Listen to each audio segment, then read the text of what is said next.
Hope you're participating in Spirit Week and sporting your pajamas all day.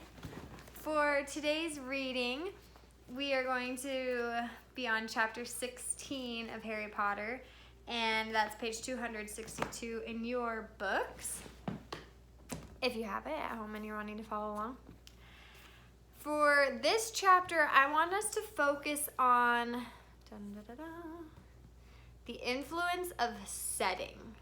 So remember, the setting is where and when a story takes place.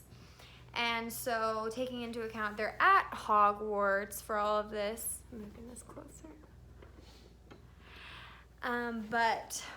So we just were in the Forbidden Forest. So that had a big part of what happened in the last chapter.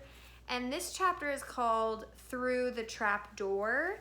So while we're reading, I really want you to be thinking about what the setting, where they are, if it's daytime, if it's nighttime, if they're somewhere where they're not supposed to be, if it's just a common place in the school. I want you to think about what the setting does to influence the story. And Jordan is making fun of me right now, so I'm trying to ignore him while he's working at his table. All right, chapter 16, Through the Trapdoor. In years to come, Harry would never quite remember how he had managed to get through his exams when he half expected Voldemort to come bursting through the door at any moment. Yet the days crept by, and there could be no doubt that Fluffy was still alive and well behind the locked door. It was sweltering hot, especially in the large classroom where they did their written papers. They had been given special new quills for the exams, which had been bewitched with an anti-cheating spell. They had practical exams as well. Professor Flitwick called them one by one into his class to see if they could make a pineapple tap dance across a table. Professor McGonagall watched them turn a mouse into a snuff box. Points were given for how pretty the snuff box was, but taken away if it had whiskers. Snape made them all nervous, breathing down their necks while they tried to remember how to make a forgetfulness potion. Harry did the best he could, trying to ignore the stabbing pains in his forehead, which had been bothering him ever since his trip into the forest.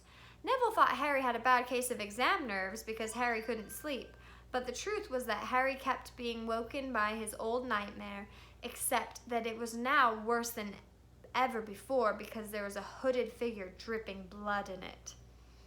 Maybe it was because they hadn't seen what Harry had seen in the forest, or because they didn't have scars burning on their foreheads, but Ron and Hermione didn't seem as worried about the stone as Harry. The idea of Voldemort certainly scared them, but he didn't keep visiting them in dreams, and they were so busy with their studying they didn't have much time to fret about what Snape or anyone else might be up to. Their very first exam was History of Magic. 1 hour of answering questions about batty old wizards who had invented self-stirring cauldrons, and they'd be free. Free for a whole wonderful week until their exam results came out. When the ghost of Professor Binns told them to put down their quills and roll up their parchment, Harry couldn't help cheering with the rest of them. "That was far easier than I thought it would be," said Hermione as they joined the crowds flocking out onto the sunny grounds. "I needn't have learned about the 1637 Werewolf Code of Conduct or the uprising of Elfric the Eager." Hermione always liked to go through their exam papers afterward, but Ron said this made him feel ill, so they wandered down to the lake and flopped under a tree. The Weasley Twins and Lee Jordan were tickling the tentacles of a giant squid, which was basking in the warm shallows. No more studying," Ron sighed happily, stretching out on the grass.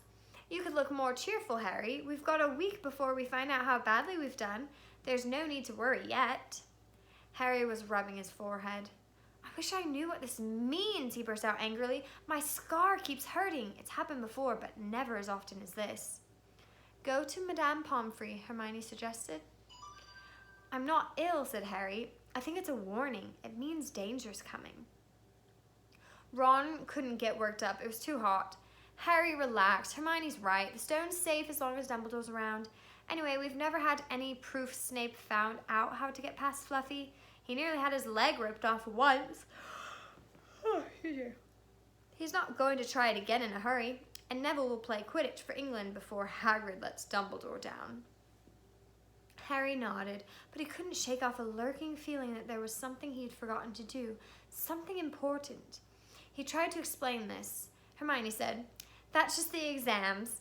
I woke up last night and was halfway through my Transfiguration notes before I remembered we'd done that one." Harry was quite sure the unsettled feeling didn't have anything to do with his work, though. He watched an owl flutter toward the school across the bright blue sky. A note clamped in its mouth.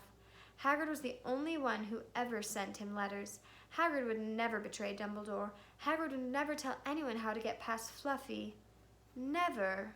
But... Harry suddenly jumped to his feet. "Where are you going?" Ron asked sleepily.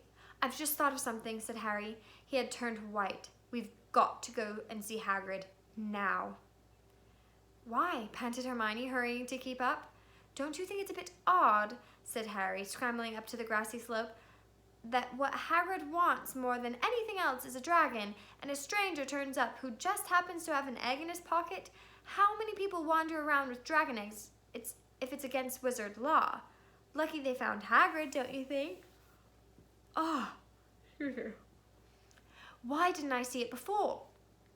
"What are you talking about?" said Ron, but Harry, sprinting across the grounds toward the forest, didn't answer.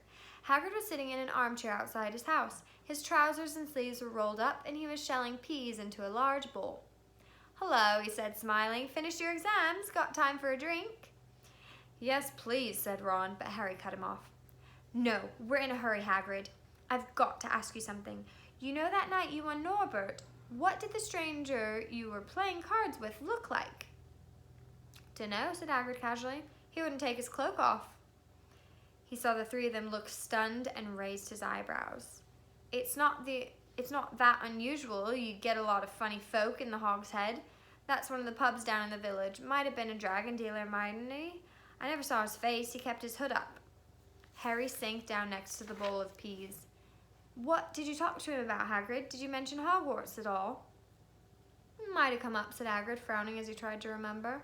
"Yeah, he asked what I did, and I told him I was a gamekeeper here. He asked a bit about the sort of creatures I look after, so I told him, and I said what I'd always really wanted was a dragon, and then I can't remember too well, 'cause he kept buying me drinks. Let's see, yeah, then he said he had the dragon egg, and we could play cards for it if I wanted, but he had to be sure I could handle it. He didn't want it to go to any old home. So I told him after Fluffy, a dragon would be easy." "And did he seem interested in Fluffy?" Harry asked, trying to keep his voice calm. "Well, yeah, how many three-headed dogs do you meet, even around Hogwarts? So I told him Fluffy's a piece of cake if you know how to calm him down. Just play him a bit of music and he'll go straight off to sleep." Hagrid suddenly looked horrified. "I shouldn't have told you that," he blurted out. "Forgot I said that. Hey, where are you going?" Harry, Ron, and Hermione didn't speak to each other at all until they came to a halt in the entrance hall, which seemed very cold and gloomy after the grounds. "We've got to go to Dumbledore," said Harry. "Hagrid told the stranger how to get past Fluffy, and it was either Snape or Voldemort under that cloak. It must have been easy once he got Hagrid drunk. I just hope Dumbledore believes us. Firenze might back us up if Bane doesn't stop him. Where's Dumbledore's office?" They looked around as if hoping to see a sign pointing them in the right direction. They had never been told where Dumbledore lived, nor did they know anyone who had been sent to see him. "Well, we'll just have to," Harry began, but a voice suddenly rang out across the hall. "What are you three doing inside?" We're going to stop right there for this chapter 16. And when we finish the rest of this chapter, while we're reading this, I want us to be thinking about how the setting is influencing all the different parts of this chapter. Till next time.